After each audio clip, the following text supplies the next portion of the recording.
Hello everyone, welcome to KV teachers guild. So बच्चों, अभी हम डिस्कस करेंगे कक्षा 9वीं हिंदी का एक क्वेश्चन पेपर। ये द्वितीय आवधिक परीक्षा का पेपर है, सेशन 2022-23 का। तो सबसे पहले खंड का में एक अपठित गद्यांश दिया है जिसको रीड करना है और उस पर आधारित प्रश्नों के उत्तर देने हैं।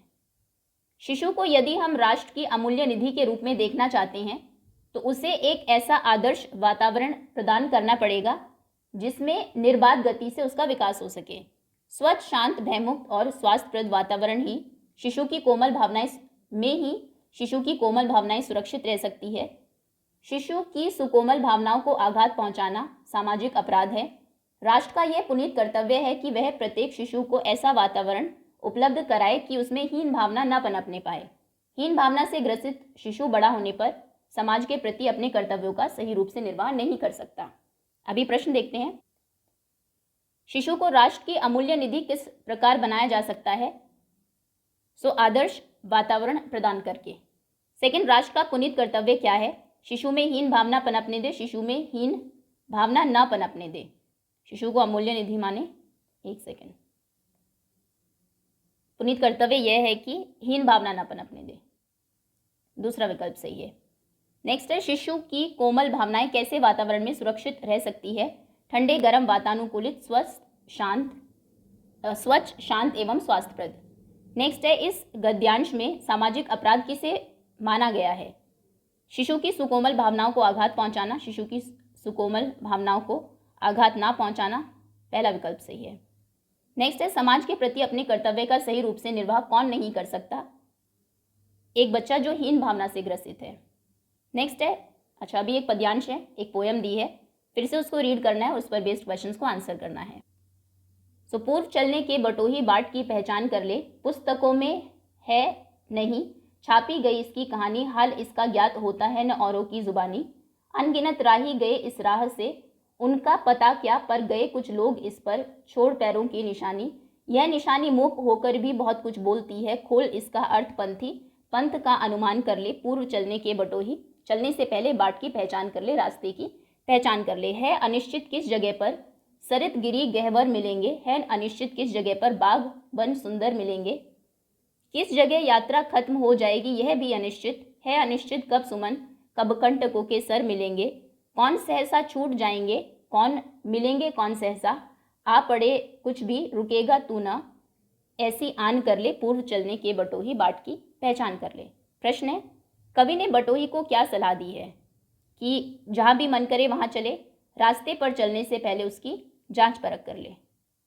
कवि के अनुसार रास्ता कैसा है? अनिश्चित है। ओके, ऑप्शंस देखते हैं पहले। सुगम, दुर्गम, सामान्य, इनमें से कोई नहीं, दुर्गम है।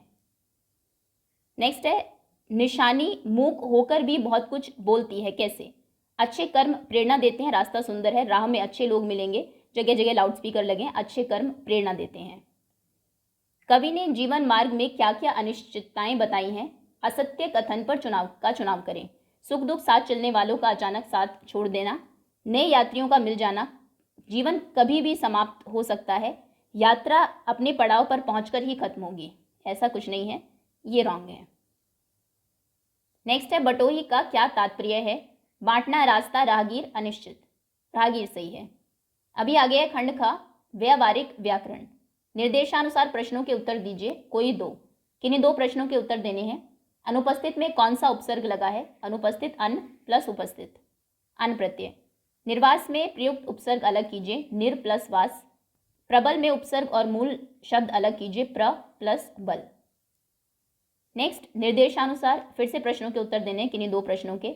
ये 3 क्वेश्चंस उपसर्ग पर बेस्ड थे। नेक्स्ट है प्रत्यय। दर्शनीय में प्रत्यय है दर्श प्लस अनीय, तो प्रत्यय है अनीय, दर्श ये मूल शब्द है। सांसारिक में प्रयुक्त प्रत्यय अलग कीजिए, संसार प्लस इक प्रत्यय। अपमानित में मूल शब्द क्या है? अपमान।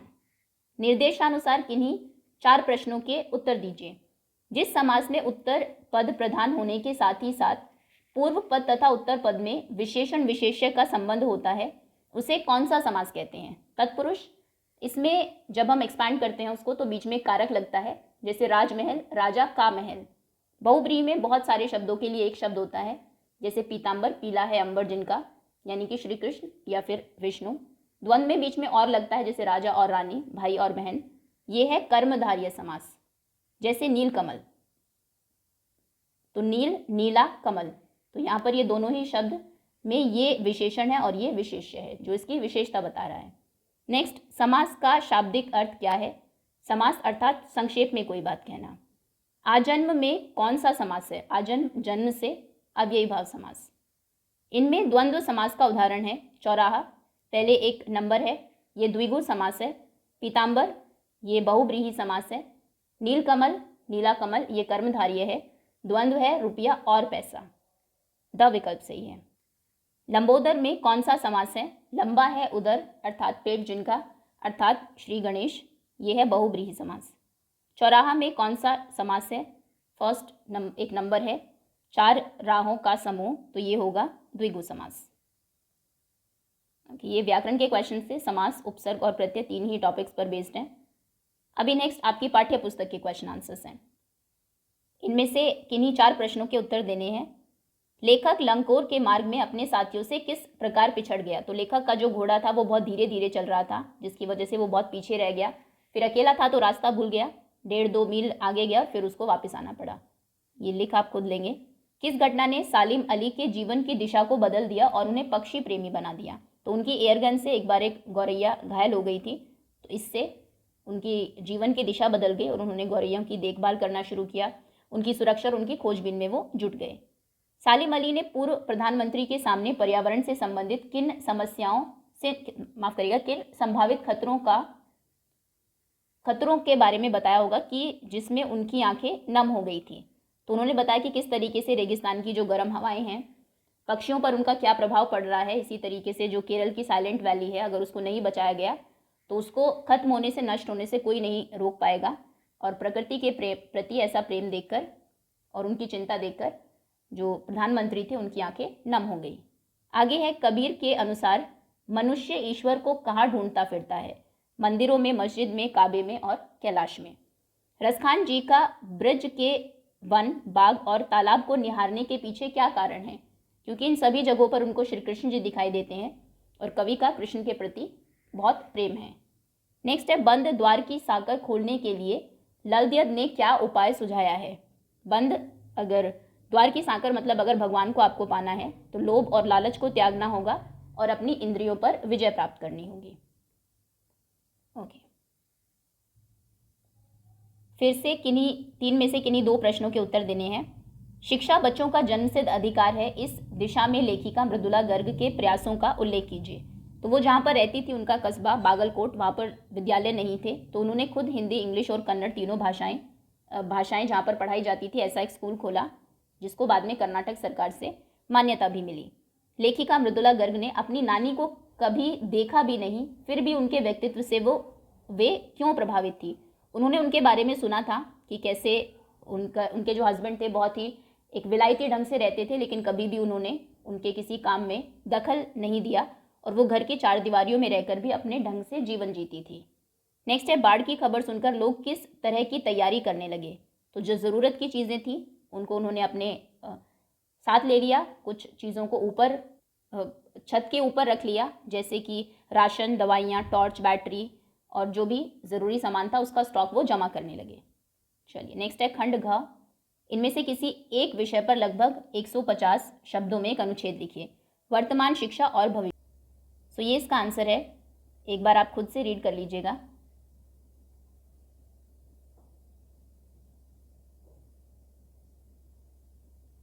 इसमें जो एक इम्पॉर्टेंट पॉइंट है, क्योंकि वर्तमान शिक्षा की बात हुई है, तो आजकल ऑनलाइन एजुकेशन बहुत प्रचलित हो गई है कोविड के बाद, तो वो बता सकते हैं आप कि आजकल इंटरनेट के ज़माने में शिक्षा के कुछ तौर तरीके बदल गए हैं और बच्चे जो हैं वो ऑनलाइन शिक्षा प्राप्त कर रहे हैं। कुछ एग्ज़ाम्स भी ऑनलाइन होते हैं और फिर इसी से रिलेट कर सकते हैं, क्योंकि उसने भविष्य भी पूछा है कि कैसा होगा।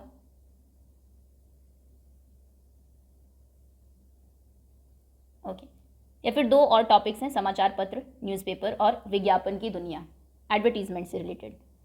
नेक्स्ट क्वेश्चन है, किसी एक विषय पर लगभग 120 शब्दों में एक पत्र लिखिए। कुछ दिनों से आपके क्षेत्र में अपराध बढ़ने लगे हैं, उनकी रोकथाम के लिए थानाध्यक्ष को पत्र लिखिए। सो ये होगा फॉर्मेट। सेवा में थानाध्यक्ष महोदय, जगह का नाम, श्रीमान, मैं इस पत्र के माध्यम से आपको आपके थाने के अंतर्गत आने वाले, जहां पर आप रह रहे हैं, गोल मार्केट क्षेत्र में निरंतर बढ़ते जा रहे अपराधों की ओर आपका ध्यान आकर्षित करना चाहता हूं। पिछले एक सप्ताह से मैं देख रहा हूं इस क्षेत्र में निरंतर लूटपाट, छीना झपटी की घटनाएं हो रही है। अभी 2 दिन पूर्व ही रात के समय 2 मोटरसाइकिल सवारों ने एक महिला के गले से सोने की चेन झपट ली। आज सुबह ही ऐसे 1-2 इंसिडेंट आप बताएंगे। आज सुबह ही एक व्यक्ति से रुपयों से भरा बैग छीन लिया गया। इससे पूर्व मंदिर मार्ग पर स्थित सरकारी आवासों में के एक फ्लैट से दिन दहाड़े चोरी हो गई। मंदिर मार्ग पर स्थित एक विद्यालय की छात्रा का अपहरण करने का भी प्रयास किया गया। क्षेत्रवासी बढ़ते अपराधों से आतंकित है। कृपया जल्द से जल्द इन अपराधों को रोकने के लिए कदम उठाए। धन्यवाद। आपका नाम। नेक्स्ट, इसके और में क्वेश्चन है, अपने भाई को सोशल मीडिया के सदुपयोग और दुरुपयोग बताते हुए एक पत्र लिखो। ये अनौपचारिक पत्र है, तो सबसे पहले तो आप अपना एड्रेस लिखेंगे, डेट। प्रिय छोटे भाई, आशा करता हूँ कि तुम सकुशल होंगे। आज मैं तुम्हें सोशल मीडिया के विषय में जानकारी देना चाहता हूँ। वर्तमान समय में सोशल मीडिया हमारे जीवन में हमारी एक गहरी आदत की तरह बन चुकी है। सोशल मीडिया ने आज के दौर में लगभग सभी क्षेत्रों में अपनी एक अहम भूमिका निभाई है।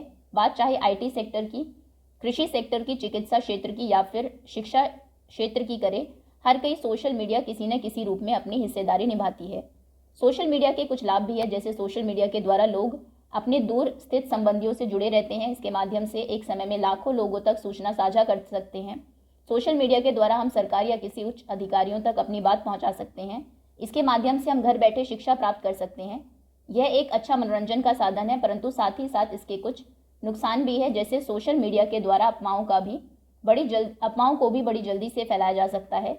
इस पर ज़्यादा समय देने से युवा पथ भ्रमित हो जाता है।